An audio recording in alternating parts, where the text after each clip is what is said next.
Welcome to Thrilling Tales of Adventure. I'm Mardell, and it's time for another exciting chapter in Black Bartlemy's Treasure by Geoffrey Farnall.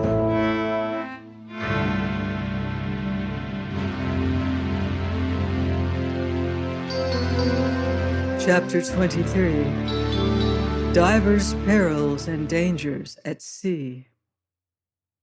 Towards dawn, the wind abated more and more, and glancing into the lightening east, I saw the black storm clouds pierced, as it were, by a sword of glory, a single vivid ray that smote across the angry waters, waxing ever more glorious, until up flamed the sun, before whose joyous beams the sullen clouds scattered little by little and melted away.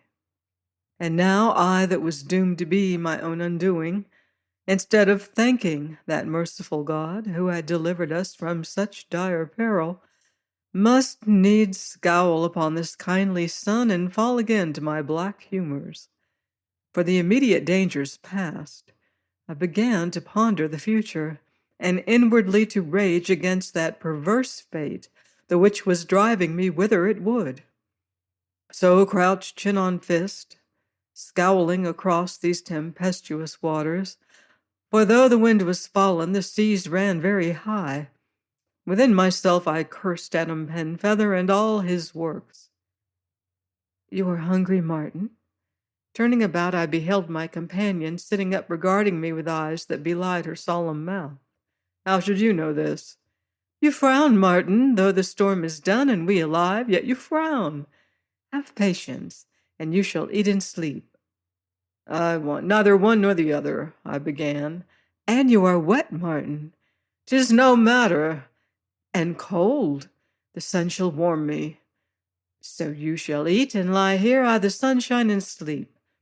And away she goes to vanish under the dripping penthouse forward, the which had served its purpose admirably well, whilst I, perceiving the waves subsiding and the wind blowing steady and fair, laid our course due southwesterly again, and lashing the helm, went forward to shake out the reefs, finding it no easy task, what with the stiffness of my cramped limbs and the pitching of the boat.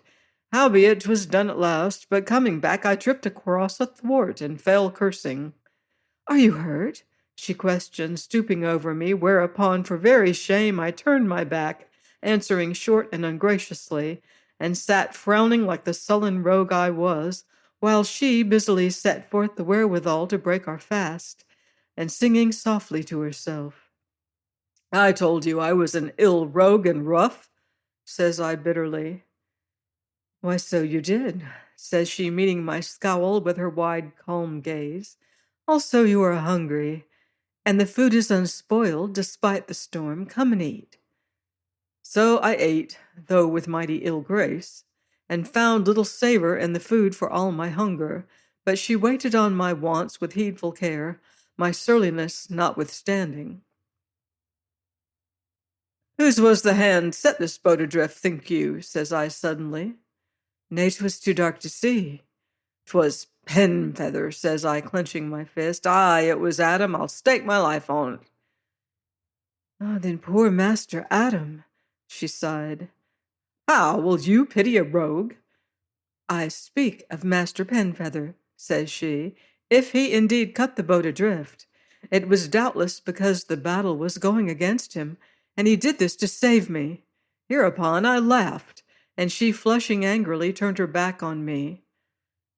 "Pray you," she questioned, "when may we hope to reach the island and be free of each other?" "Tonight or tomorrow, unless the storm hath driven us further than I judge." And now, our meal done, she sets away everything in its appointed place, and thereafter sat watching the sea all foam and sparkle beneath the young sun. And presently a sigh brake from her, and she turned, her anger forgotten quite. "Oh," cries she, "'tis joy to be alive, to breathe such air, and behold such a glory of sea and sky. Look around us, Martin, and give thanks." And truly the sea was smooth enough, save for a long rolling swell out of the east, and with a soft and gentle wind to abate the sun's generous heat. Are you not glad to be alive, Martin? Says she. To what end? I answered. Of what avail is life to me, cast away on a desolate island? Desolate, says she, starting. Do you mean we shall be alone? Aye, I do. But surely, says she with troubled look, surely Master Adam will fetch us away. There's a chance. And if not, God knoweth, says I gloomily. 'Tis a small island, as I learn, little known out of the tracks of vessels. Yet a ship may come thither to our relief.